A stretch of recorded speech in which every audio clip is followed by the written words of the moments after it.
व्यवस्था विवरण 28 को पहले कन्फ्यूजन्स करेंगे, उसके बाद हम लोग वर्ड ऑफ गॉड में जाएंगे।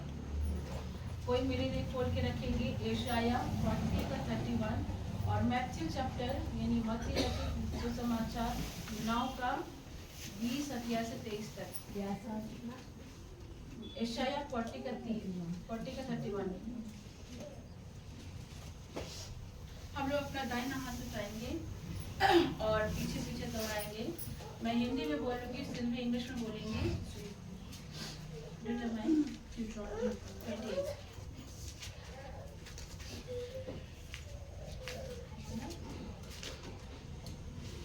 अपना दाहिना हाथ उठा कर कहें, यदि मैं अपने परमेश्वर यहोवा की सब आज्ञाएं जो मैं आज सुनता हूँ चौकसी से पूरा करने को चित लगाकर उसकी सुनूं तो वह मुझे पृथ्वी की सब जातियों में श्रेष्ठ करेगा। फिर अपने परमेश्वर यहोवा की सुनने के कारण ये सब आशीर्वाद मुझ पर पूरे होंगे। धन्य हो मैं नगर में, धन्य है मेरी खेत, धन्य हो मेरी संतान और मेरी भूमि की उपज, गाय भेड़ बकरी आदि पशुओं के बच्चे। धन्य है मेरी टोकरी और मेरी कटोती, धन्य हूँ मैं भीतर आते समय और धन्य हूँ मैं बाहर जाते समय। परमेश्वर ऐसा करेगा, मेरे शत्रु जो मुझ पर चढ़ाई करते हैं वो मुझसे हार जाएंगे। वह एक मार्ग से मुझ पर चढ़ाई करेंगे, परंतु मेरे सामने से 7 मार्गों से होकर भाग जाएंगे। मेरे खतों पर इतने कामों में मैं हाथ लगाऊंगा, सभी पर परमेश्वर आशीष देगा। इसलिए जो देश मेरा परमेश्वर मुझे देता है उसमें वह मुझे आशीष देगा।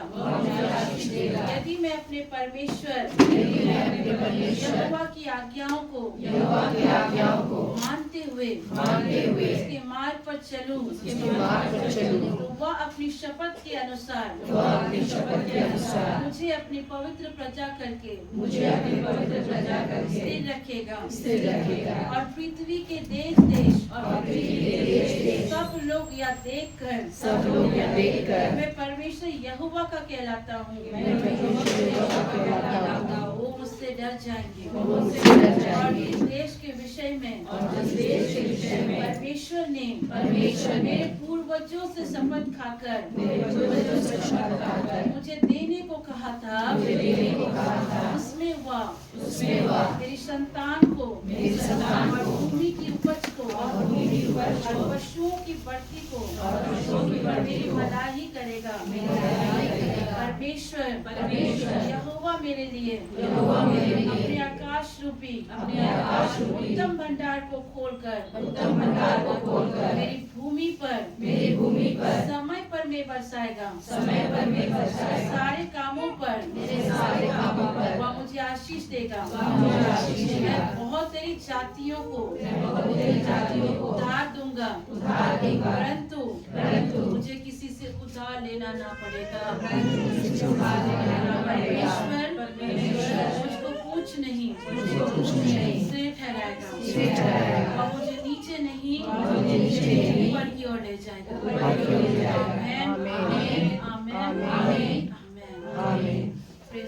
Praise the Lord. ये जो हम लोग व्यवस्था विवरण 28 को कन्फेशंस करते हैं, इट मीन्स हम प्रभु की ब्लेसिंग को अपने जीवन में रिसीव करते हैं। सिल्वी, अगर हम लोग परमेश्वर के वचन को रिसीव करते हैं तो अपने घर में भी और जीवन में भी उस आशीष को देखते हैं। आमेन। एक दूसरे से कहिए परमेश्वर आपके साथ है। परमेश्वर आपके साथ है। परमेश्वर आपके साथ है। मुझे थोड़ी सी स्माइल दे दीजिए। कोई नाराजगी है तो बोल दीजिए, मैं पर्सनली मिलकर सुधार दूंगी। अगर नाराजगी है किसी को तो एक दूसरे को प्यारी से स्मेल दे दो भाई, कंजूसी मत करो। हाँ, खुल के हंसी दे दो। को प्रभु आपके साथ है। प्रभु आपके साथ है। God with you. परमेश्वर आपसे प्रेम करता है। परमेश्वर आपसे प्रेम करता है। Jesus loves you. Jesus loves you. God bless you. God bless you. आइए हम परमेश्वर के वचन में जाएंगे। यशाया की पुस्तक निकाल ली है किसी ने? यशाया निकाल चुकी हो? परंतु जो यहोवा की बाट जोते हैं वे नया बल प्राप्त करते जाएंगे। वे उकाबों के समान उड़ेंगे, वे दौड़ेंगे और श्रमित ना होंगे, चलेंगे और थकित ना होंगे। हालेलुया। ईश्वर की वाणी है। ईश्वर को धन्यवाद।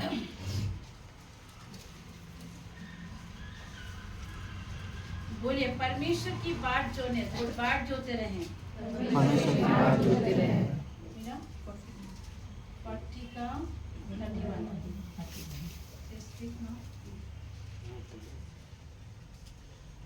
31.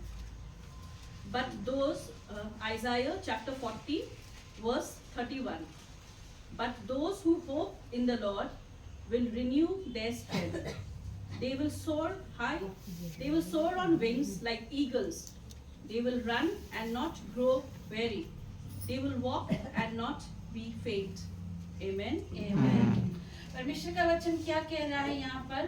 परंतु जो यहोवा की बाट जोते हैं, परंतु जो यहोवा की बाट जोते हैं वह नया बल प्राप्त करेंगे। वह नया बल प्राप्त करेंगे। बोलो आज मुझे प्रभु नया बल देने जा रहा है। नया बल देने जा रहा है। आमीन। वो उकाब के समान उड़ेंगे। वो उकाब के समान उड़ेंगे। वे दौड़ेंगे और शर्मित ना होंगे। चलेंगे और थकित ना होंगे। सिर्फ आप बैठ जाओ।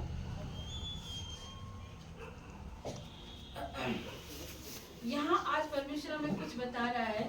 यहोवा की बाट जोना, जो परमेश्वर की बाट जोते हैं, परमेश्वर उसको कभी भी लज्जित होने नहीं देता है। आमेन। परमेश्वर की और आज हमें निहारने की आवश्यकता है, उसकी बाट जोने की आवश्यकता है।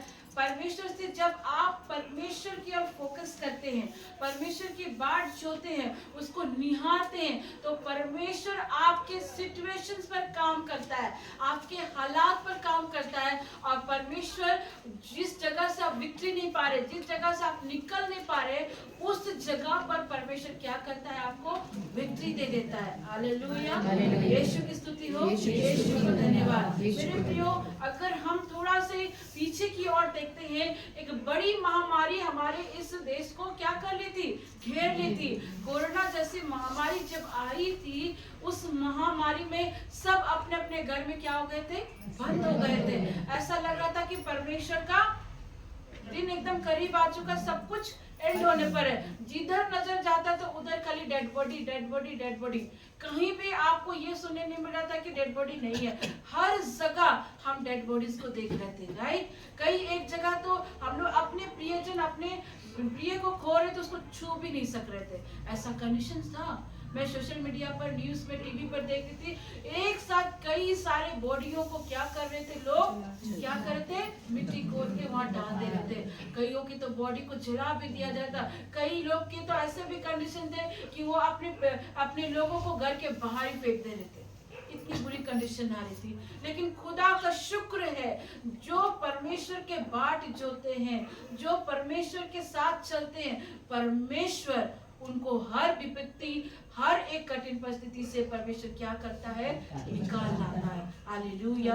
यीशु की स्तुति हो। यीशु को धन्यवाद। तो हम कुछ चीजों को जानेंगे, कुछ ऐसी बातों को जानेंगे कि जब हम परमेश्वर की बाट जोते हैं, जब हम परमेश्वर को ही फोकस करते हैं, परमेश्वर को ही निहारते हैं, तो हमारे जीवन में परमेश्वर कैसे काम करता है और कौन से तरीके हैं जो हम परमेश्वर को बाट जो सकते हैं। आइए उन विषयों को भी आज हम जानेंगे। फर्स्ट क्या है? जो बाट जोते हैं वो नया बल प्राप्त करते हैं। बोले जो बाट जोते हैं वो नया बल प्राप्त करते हैं। आमीन। मत्ती रचित सुसमाचार अध्याय 9 का मैंने निकालने के लिए कहा था, किसी ने अगर निकाला तो जरा पढ़ देंगे मेरे लिए। मत्ती रचित सुसमाचार अध्याय 9 का 20 से 23 तक।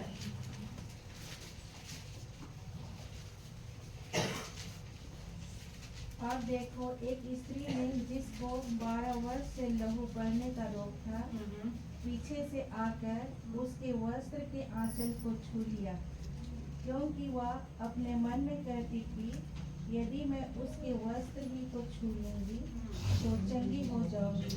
आमीन। आमीन। परमेश्वर की बाट जोने वाले को क्या मिलता है? चंगाई मिलती है। परमेश्वर की बाट जोने वाले को परमेश्वर संतान से भी आशीष करता है। परमेश्वर की बाट जोने वाले को परमेश्वर ऊंचे पद पे ले जाता है। परमेश्वर की बाट जोने वाले को परमेश्वर एक अलग ऊंचे ओहदे पर ले जाता है। या हमने एक दृष्टांत को पढ़ा कि एक लहू बहने वाली स्त्री, जिसको कितने टाइम से ब्लीडिंग हो रहा है?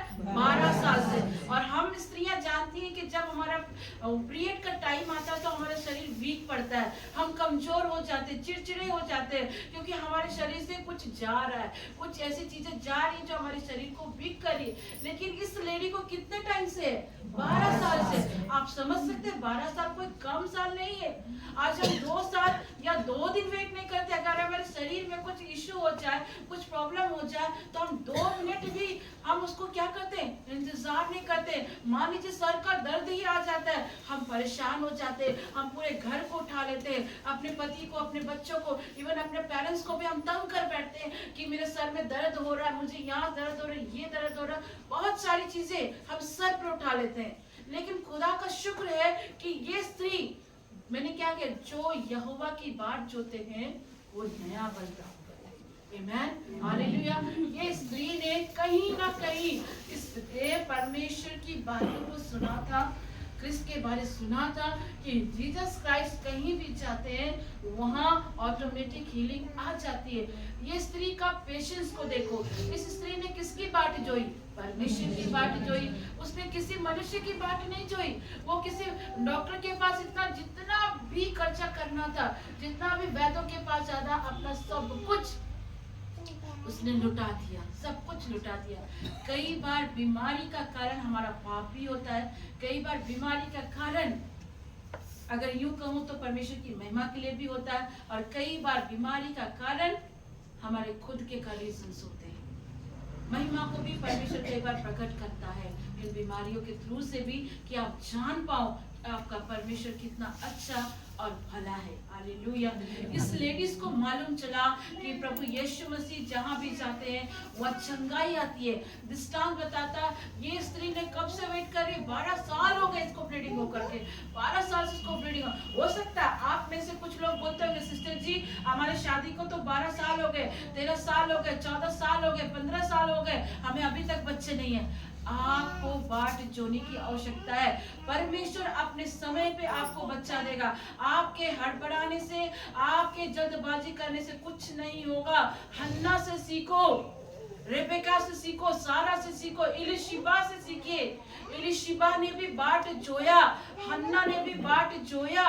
इवन यूं करूं तो सारा ने भी बाट जोया। सारा को और अब्राहम को कब प्रॉमिस मिला था? 75 की एज में। उस समय मैं विश्वास करती हूँ कि सारा हो सकता 70 या 60 की एज की होगी। उस समय परमेश्वर ने उसे प्रॉमिस किया, लेकिन उनको बाट जोते जोते कितने साल बीत गए? 25 साल बीत गए, मतलब पूरे 100 इयर्स। परमेश्वर का अपना समय आता है। आपके जल्दबाजी करने से, आपके हड़बड़ाने से कुछ भी नहीं होगा। अगर यूं कहूं, प्रभु को गए हुए, अगर बोलते ना प्रभु को गए 2000 साल बीत गए, लेकिन स्तोत्र संहिता, भजन संहिता कहता है कि प्रभु के लिए एक दिन 1000 वर्ष के समान है और 1000 वर्ष एक दिन के समान है। इसका मतलब हमारे प्रभु को गए हुए कितने दिन हो गए? 2 दिन हुए। 2 दिन है। परमेश्वर का समय, मैं बोल रही ना, ये सीजन बदल रहा आपका। ये सीजन बदल रहा है। आने वाले टाइम में मैं प्रभु यीशु के सामर्थ्य और मीठे नाम से घोषणा करती हूँ कि आने वाले इयर्स में आप लोग अपने ब्लेसिंग को अपने हाथ में देखेंगे। आमीन आमीन। परमेश्वर ब्लेसिंग को देने जा रहा है। हालेलुया। यीशु की स्तुति हो, यीशु को धन्यवाद। ये स्त्री ने बाट जोया और जिस दिन परमेश्वर उस रास्ता से गुजर रहे थे, इतनी भीड़ थी, इतनी भीड़। कई बार हम लोग कहते हैं अरे ठीक है, क्या जरूरत है फ्राइडे की संगति में जाना, घर से दुआ कर लेंगे। कई बार लोग बोलते हैं अरे ठीक है ना, आराधना के बाद चलते हैं। कई बार बोलेंगे नहीं अब जाएंगे, कभी सिस्टर का मैसेज तो यूट्यूब में आ ही जाता है। हाँ, लोग सोचते हैं। मेरे प्रियो, परमेश्वर की आराधना में सहभागिता जी, आराधना में सहभागिता, परमेश्वर की आराधना में जो फैलाता प्रभु उसको सब तरीके से आशीष देता है। मेरे प्रियो, हालेलुया। गॉड ब्लेस यू अन्नी, प्रभु आपको बहुत आशीष दे। जो समय से पहले अटेंड करता है ना, परमेश्वर उसको हर तरह की ब्लेसिंग देते। आपके हड़बड़ाने से, आपके जितने भी विचलित होने से कुछ नहीं होगा। परमेश्वर ने अपना समय रखा, क्योंकि आपने परमेश्वर को नहीं बनाया, परमेश्वर ने आपको बनाया। हालेलुया। जब वो प्रभु यीशु मसीह माँ मरियम की कोख से इस पृथ्वी पर आए, तो प्रभु बचपन से, पैदा होने से पहले से वो सामर्थी थे, लेकिन प्रभु उसी मंदिर को जाते थे। जब वो छोटे थे, प्रभु यीशु मसीह को माँ मरियम और जोसेफ, सन जोसेफ लेकर के जाते थे, चर्च को जाते थे, यरूशलेम के मंदिर को जाते थे। प्रभु के पास उस समय भी सामर्थ था, उस समय भी वही ग्रस्त था, वो अनुग्रह था। वो वंदा भिखारी को, लंगड़ा भिखारी को, स्त्री को, सबको देखता था। लेकिन एक टाइम आया, प्रभु चाहते तो बचपन में ही उन सबको हील कर सकते थे, लेकिन एक टाइम आया जब प्रभु यीशु मसीह 30 साल की एज पर गए।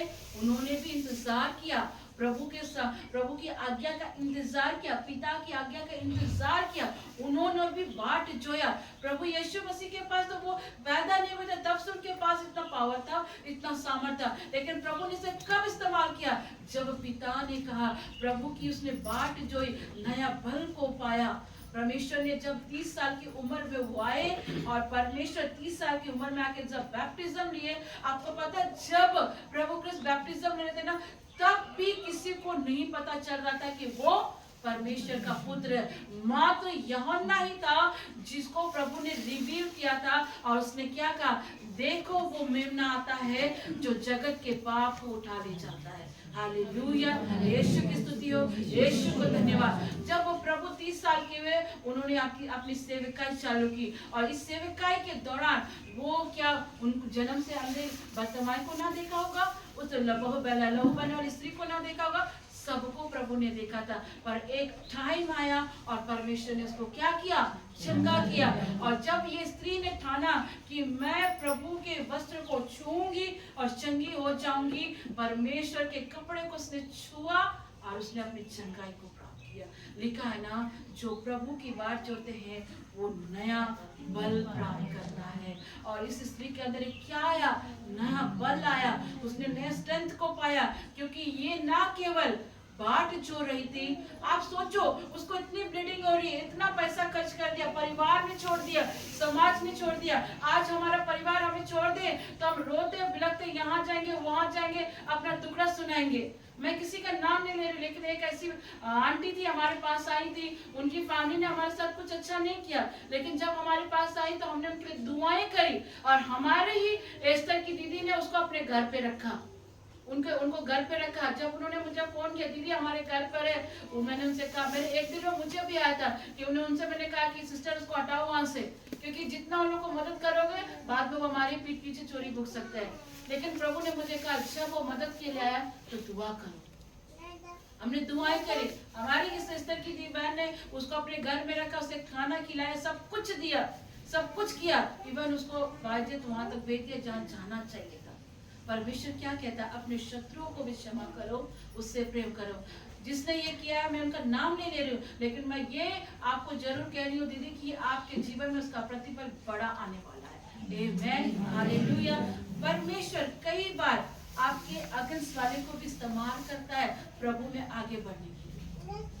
कई बार आपके अगेंस्ट वाले को भी यूज करता है कि आपको से ठोकर मिले और आप उसे ठेस खाओ और आप प्रभु के करीब जाओ। Hallelujah, hallelujah.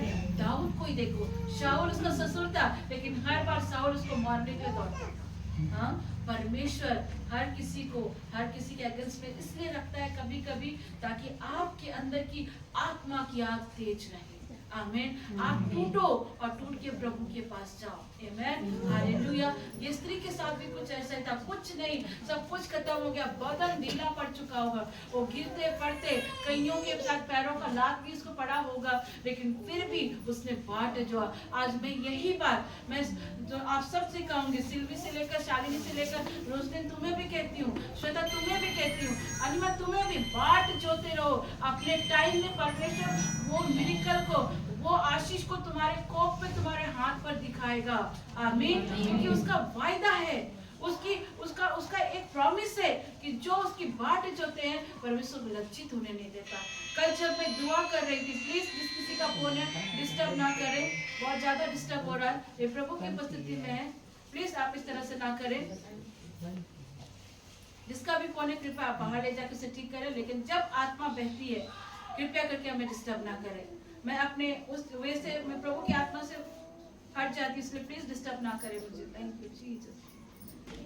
मैं आपको बता रही, कल जब मैं दुआ कर रही थी, मैं जब दुआ करती रही, जब दुआ से जैसे मैं उठी, परमेश्वर ने मुझे 3 बहनों का चेहरा दिखाया, 3 बहनों का। रात में मैंने उन्हें फोन करके भी बताया कि प्रभु ने आपकी दुआओं को सुना है, प्रभु आपके साथ है। मैं रात को उन्हें फोन करी, परमेश्वर मुझे बार बार नॉक करा कि फोन करा और उनको बताओ कि मैं उसके जीवन में काम करने जा रहा। दुष्ट की कोई ताकत आपके जीवन में कभी भी प्रभाव नहीं डाल सकता, वो जादू टोना हो, विचक्राफ्ट हो, डेमोनिक काम हो। आप अगर परमेश्वर के लहू को क्लेम करते हैं, अपने ऊपर अपने जीवन में घोषणा करते हैं, परमेश्वर कहता है कि जादू टोना, याकूब के घराने में कोई जादू टोना नहीं चलता, कोई तंत्र विद्या नहीं चलता। लेकिन ये तब होगा जब आप परमेश्वर के वचन को पढ़ते हैं, अपने जीवन में उसे घोषणा करते हैं। हालेलुया, यीशु की स्तुति हो, यीशु को धन्यवाद। सबसे पहली बात, दुनिया में नेगेटिव बोलने वाले बहुत मिलेंगे, ये आपके ऊपर डिपेंड करता है कि आप किस चीज को।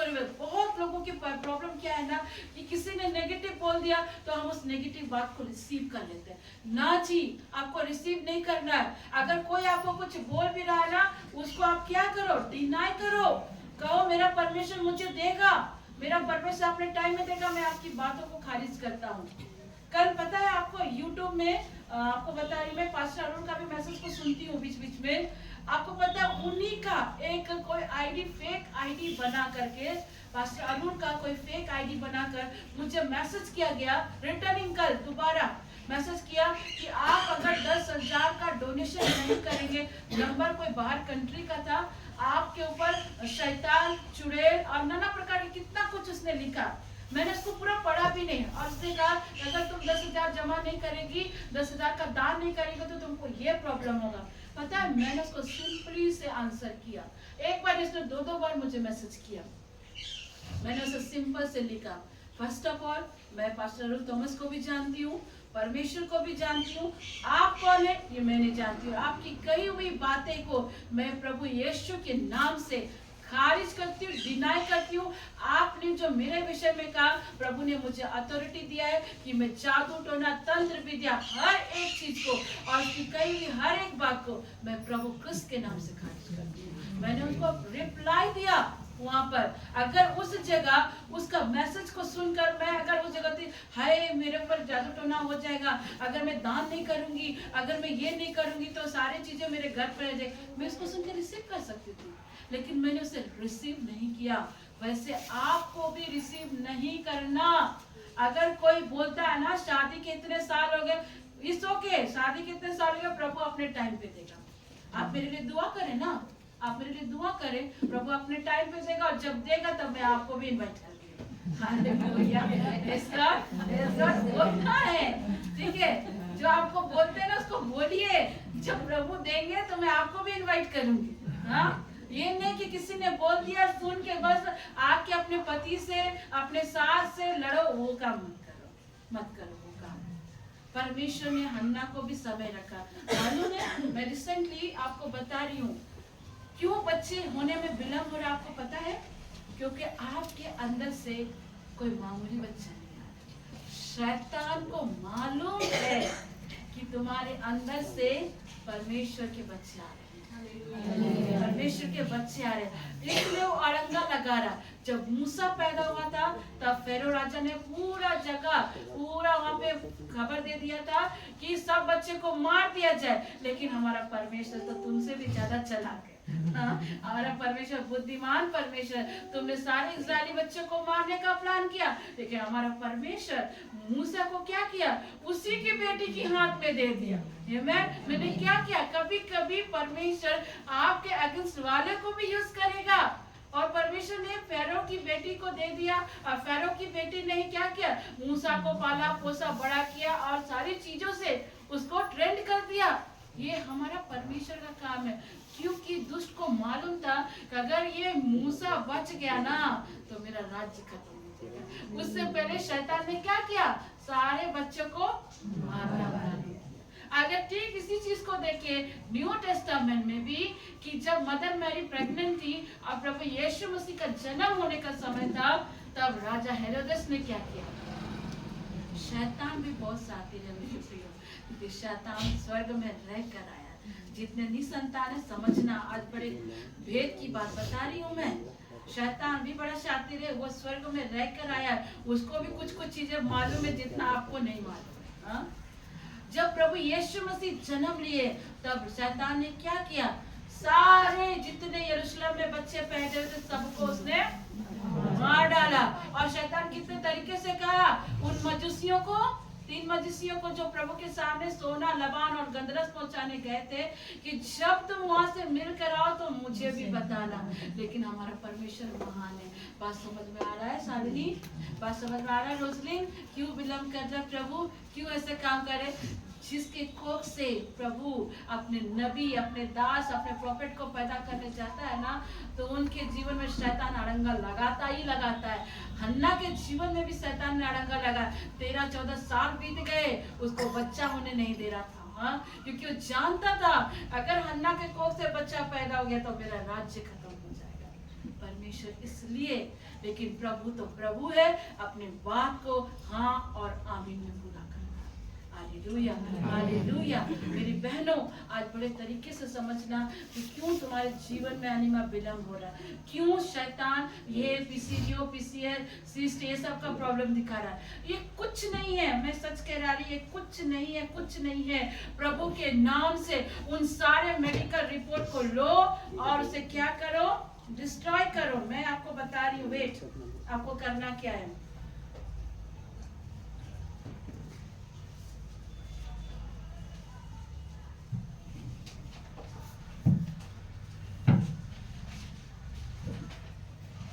आपसे कहा गया ना, पीसीओएस है, पीसीडीओ है, सिस्ट है, ट्यूब्स है, बहुत कुछ बोला होगा डॉक्टर ने। रिपोर्ट बोली होगी ना, बहुत सारे रिपोर्ट बोले होंगे ना दीदी, आइस का प्रॉब्लम है, हाँ बोले होंगे ना मंजू दीदी, बोले होंगे ना। सीधे लेना है और क्या करना, in the name of Jesus. मैं सारी बातों को यीशु के नाम से डिस्ट्रॉय करती हूँ। मैं आशीषित हूँ, मैं स्वस्थ हूँ, परमेश्वर ने मुझे चंगा कर दिया है। ये करना है आपको, ये करना है। डॉक्टर की कई भी बातों को रिसीव ना करें। शैतान उनके थ्रू से भी काम करता है, नो डाउट। डॉक्टर दवाइयां भी प्रभु बनाई है, लेकिन जिस जगह आपको लगता है कि ये मेरे जीवन में हो नहीं सकता, उसको रिसीव ना करो, उसे रिसीव ना करो, उसे एक्सेप्ट मत करो, डायरेक्ट उसको फाड़ो, उसको ऐसा करो और शैतान से कहो, शैतान तेरी जगह डस्टबिन है, तो डस्टबिन है, ठीक है। ये करना पड़ेगा। अगर आप ये करते हैं, आप अपने जीवन में उस रिसीविंग को देखोगे। घर नहीं बना है, घर बनने जा रहा है, घर मिलने जा रहा है। मैं प्रभु करने वाला। नेगेटिव बातों को नहीं सुनना, नहीं एक्सेप्ट करना। बात समझ में आ रही है। और सेकेंड थिंग, अपने जुबान से भी नेगेटिव बातों को नहीं बोलना।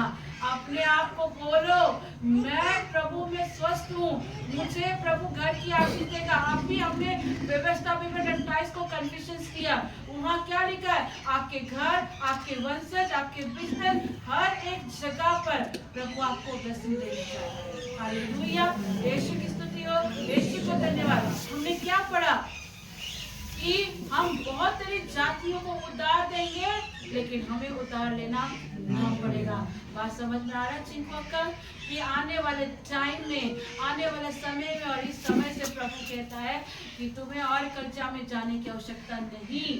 परमेश्वर तुम्हारे लिए आकाश रूपी जरियों को खोलेगा।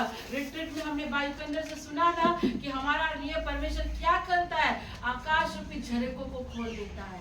हालेलुया, यीशु की स्तुति हो, यीशु को धन्यवाद। नेगेटिव बोलने वाले से डिस्टेंस मेंटेन करो और अपने आप से पॉजिटिव कहो। हमारी एक बहन है, नाम नहीं ले रहे हैं, उससे आप लोग सीखिए। उसको आपने कहा है कि आप प्रेग्नेंट हो, लेकिन दुष्ट उसको बार बार ब्लीडिंग दिखा रहा है, लेकिन फिर भी वो कहती कि मैं प्रेग्नेंट हूँ। आपको भी कहना है। वो मुझे कल उसने मुझे एक बात कही, मुझे बहुत अच्छा लगा। उसने कहा सिस्टर, जब मैं मिरर के सामने खड़ी हुई अपने स्टमक को देख रही थी ना, वो बढ़ता हुआ दिख रहा था, मैं आनंदित हो रही। आप ही जितने भी संतान हैं, आप हर दिन अपने पेट पे हाथ रख के ब्लेसिंग को बोलिए मैं प्रेग्नेंट हूँ, मेरा पेट बढ़ रहा है, परमेश्वर का दिया हुआ फल मेरे अंदर से आ रहा है। अगर आप बीमार हैं तो कहिए प्रभु आपके कोड़े खाने से, आपके लहू बहाने से मैं चंगी होती हूँ। हालेलुया, यीशु की स्तुति हो, यीशु को धन्यवाद। आइए कुछ और भी एग्जांपल के द्वारा मैं आपको एक्सप्लेन करती हूँ कि किस तरह जो लोग परमेश्वर की बात जोते हैं उनके जीवन में प्रभु क्या करता है। बुढ़ाने से, कुड़कुड़ाने से, लड़ने से, झगड़ने से, किसी की निंदा, शिकायत और चुगली करने से आप कभी तरक्की को नहीं पाएंगे। बहुत लोग, कोई तरक्की करता है तो जलन में आ जाता है, कोई आगे बढ़ता है तो उसको नीचा दिखाने की कोशिश करता है। लेकिन आज प्रभु आपको कुछ सिखा रहा है। अगर हम देखें दानियल की पुस्तक अध्याय 3 के 28 से 30 में हम देखते हैं कि ये लोग जो परमेश्वर की बात जो रहे थे, शद्राक, मेशक, अबेदनगो, जिन्होंने किसी भी बात को लेकर कंप्रोमाइज नहीं किया। लेकिन आज हम कंप्रोमाइज करते हैं। आज हम संगति में जाने के लिए कंप्रोमाइज करते हैं, आराधना करने के लिए कंप्रोमाइज करते हैं, चर्च जाने के लिए कंप्रोमाइज करते हैं, प्रार्थना करने के लिए कंप्रोमाइज करते हैं। ठीक है ना, आज प्रेयर नहीं किया कल कर लेंगे, ठीक है ना, आज चर्च नहीं है कल चर्च चले जाएंगे, हाँ ठीक है ना। कंप्रोमाइज, परमेश्वर का कंप्रोमाइज पसंद नहीं है। फिर जब आप उस जगह जाओगे ना, प्रभु भी बोलेगा बेटा मैं तुझे नरक में रख रहा हूं, मैं कंप्रोमाइज नहीं करूंगा। हाँ, कंप्रोमाइज की जिंदगी प्रभु को नहीं पसंद। कई बार आपको लगेगा कि दुआ नहीं करना चाहिए, कई बार आपका शरीर थका होगा, लेकिन फिर भी आपको क्या करना, दुआएं करना, प्रार्थनाएं करना, अपने परिवार में प्रार्थना करना। इन तीनों ने भी कंप्रोमाइज नहीं किया। शद्राक, मेशक, अबेदनगो ने भी कंप्रोमाइज नहीं किया। इन तीनों को धधकते हुए आग में डाल दिया गया, लेकिन इन्होंने कंप्रोमाइज नहीं किया। अनीता दीदी कंप्रोमाइज नहीं करना। प्रभु ने कह दिया है ना कि केस उसने ले लिया। मंजू दीदी प्रभु ने केस ले लिया अपने हाथ में, संध्या दीदी का भी केस प्रभु ने हाथ में लिया। वो कहता है कंप्रोमाइज करना एकदम नहीं करना, क्योंकि प्रभु तुम्हारे साथ खड़ा है। और इन्होंने जब इन्होंने कंप्रोमाइज नहीं किए और ये पूरी तरह से जब प्रभु पर डिपेंड हो गए, इनकी एक बात बाइबल में लिखी गई है, वो बहुत जबरदस्त लाइन है। मैं इसको अपनी दुआओं में भी यूज करती हूँ कभी कभी। इन्होंने कहा अगर हमारा परमेश्वर हमें न भी बचाए तो भी हम उसी की उपासना करें। कई बार आपको भी कहने की आवश्यकता है, प्रभु अगर मेरी दुआ, अगर मेरी प्रार्थना आप तक नहीं भी सुनी जा रही है तो भी मैं आप पर ईमान रखूंगा। कहना है आपको बोलना, प्रभु अगर मेरी प्रार्थना नहीं सुनी जा रही है तो भी मैं आप पर ही ईमान रखूंगा। एक पल के लिए भी प्रभु अगर मेरी प्रार्थना को न सुने ना तो भी मैं उसी पर ईमान रखूंगी, जैसा इन्होंने किया। और पता है जब इन्होंने कंप्रोमाइज नहीं किया, अभी बहुत लोग क्या करेंगे, ठंड है, बारिश हो रही है, गर्मी हो रही है, आज नहीं कल चले जाएंगे, हाँ, और घर में लड़ाई करना शुरू कर देंगे। कंप्रोमाइज न करें। जो लोग, जो परिवार प्रभु के साथ कंप्रोमाइज नहीं करते ना, उनके जीवन में प्रभु क्या करता मालूम है। जब इन तीनों ने कंप्रोमाइज नहीं किया, इन्होंने ईमान रखा, राजा नबूकदनेस्सर को दंडवत नहीं किया, इन्हें आग की भट्टी में डाला गया, तब प्रभु ने इनके जीवन में क्या किया, इनको बचाने के लिए स्वयं परमेश्वर का पुत्र उतर आया। आप पढ़ सकते हैं वहां पर नबूकदनेस्सर राजा कहता है यहाँ तो परमेश्वर के सदृश एक कोई और मनुष्य खड़ा है। हाँ? परमेश्वर वहां उतर आया जहां आपको सब साथ छोड़ देंगे। अभी आपके पास बल है, अभी आपका एज है, अभी आपका उम्र है, आप इतना दुआ करो, इतना वचन पढ़ो, इतना फास्टिंग करो कि एक टाइम ऐसा आ जाए जब आपको कोई साथ ना दे, जब आपके साथ सब आपको छोड़कर चले जाए, आप अकेले हो जाओगे ना, यही दुआ, यही उपाय, यही वचन आपको साथ देगा और प्रभु उस अकेलेपन में आपके लिए उतर खड़ा होगा। आमीन। यीशु की स्तुति हो, यीशु को धन्यवाद। यहाँ पर जब इन्होंने कंप्रोमाइज नहीं किया, इन्होंने परमेश्वर की बात जो, तब राजा क्या घोषणा करता है, कहता है कि सदराक मेशक अबेदनगो के परमेश्वर की इबादत की जाए। सारे राष्ट्र, सारे जाति, सारे लोग यहोवा परमेश्वर, जिंदा परमेश्वर की इबादत करेंगे। आमीन, हालेलुया। यीशु की स्तुति हो, यीशु को धन्यवाद। जब आप अपने काम में कंप्रोमाइज नहीं करते हैं, बहुत लोग आएंगे बोलेंगे इतना पैसा दे दो, इतना लाख दे दो, घूस दे दो, ये कर दो। कभी घूस वाली बात में जाना, कभी नहीं जाना घूस लेने वाले काम में।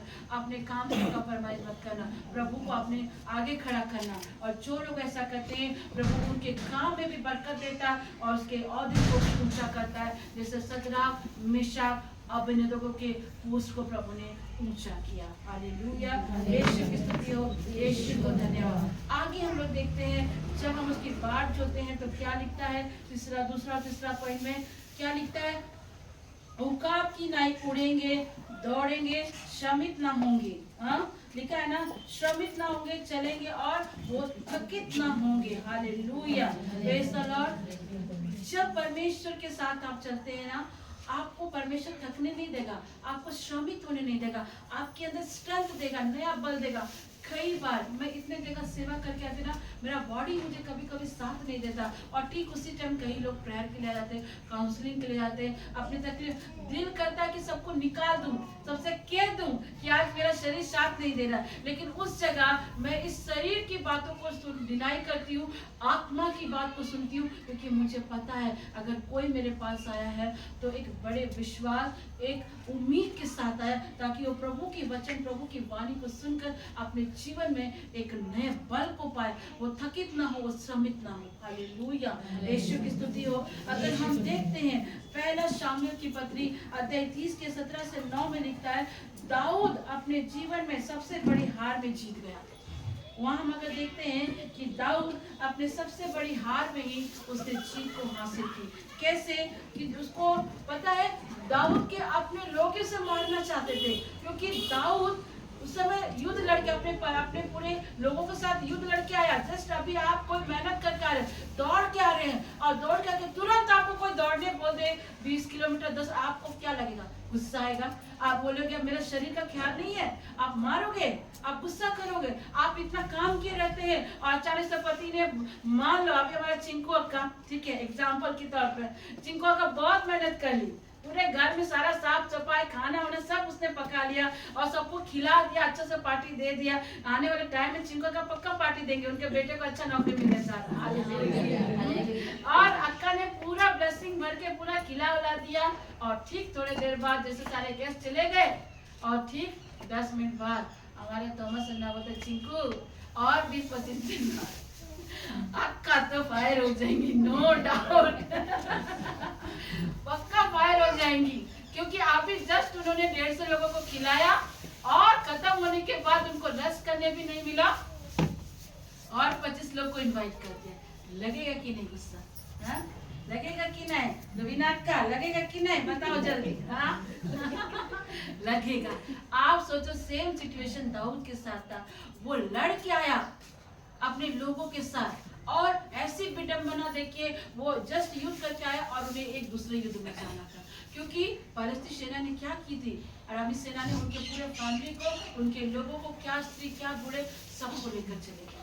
अब दाऊद बोलते दोबारा युद्ध में चलो, युद्ध अभी लड़का है, दोबारा जाने।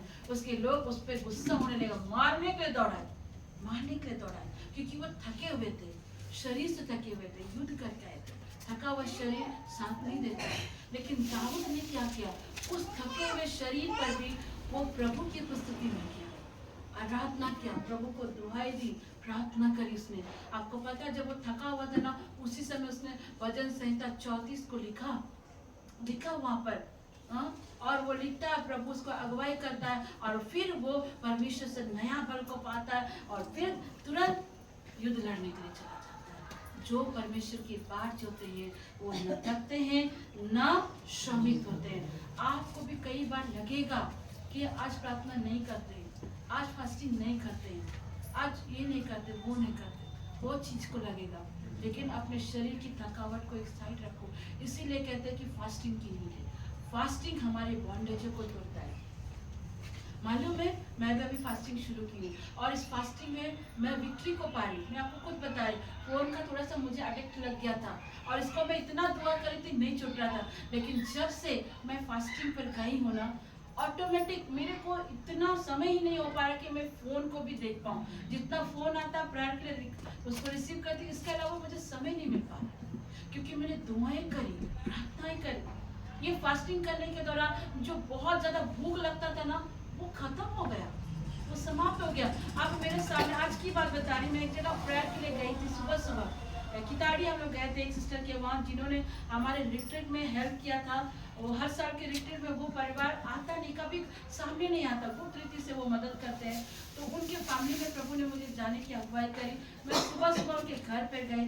आप बिलीव नहीं करोगे, मेरे साथ संध्या दीदी है, वो गई थी। आप समझो, वहाँ पर मेरा फेवरेट है पकोड़ा, ठीक है, इतना प्याज का पकोड़ा है, मिठाई है, चाय सब रखा हुआ वहाँ पर। आप सोच रहे वहां पर रखा हुआ प्लेट में, मैं आपको कुछ बता रही हूँ फास्टिंग के दौरान होता क्या है। वो सारी चीजें रख दी गई हैं, लेकिन मेरा इच्छा नहीं कर रहा कि मैं इसको छूऊं या खाऊं। वो मेरे सामने लबालब खाई जा रही है लबालब खाई जा रही है, लेकिन लबालब खा रही है। मन में इच्छा होना चाहिए ना, कोई आपका फेवरेट चीज आपके सामने से खाए। मोमोज को रख दो अच्छा होता, और बिरयानी रख दो, ठंडा रख दो, बहुत सारे वैरायटी रख दो। मैं सच कह रही हूँ, फास्टिंग के बाद से प्रभु ने इन चीजों को एकदम साइड कर दिया। मेरे सामने खा रही है, नो डाउट मुझे एक मन में मुझे गुस्सा भी आना चाहिए, लेकिन मैंने बोला दीदी और खाना है क्या नहीं बहन, हो गया। आप जब फास्टिंग करते हैं ना, आपको दुनियावी चीजें अच्छी नहीं लगेंगी। जिस चीज से आप निकल नहीं पा रहे ना, प्रभु उस चीज से आपको निकाल देगा। आप हजारों लड्डू या लगा दो, पकौड़े लगा दो, मोमोज लगा दो, सिस्टर ज्योति को फर्क नहीं पड़ेगा, क्योंकि प्रभु ने विक्ट्री दिया वहां पर, परमेश्वर ने दिया। फास्टिंग हमारे बंधनों को तोड़ता है, फास्टिंग हमें नया बल देता है, इसलिए हमें फास्टिंग भी करने की आवश्यकता है मेरे प्रियो। तीसरा और लास्ट ब्लेसिंग मैं आपको बता रही हूँ, पहला राजा अध्याय 19 के 7 पद से आगे पढ़ेंगे।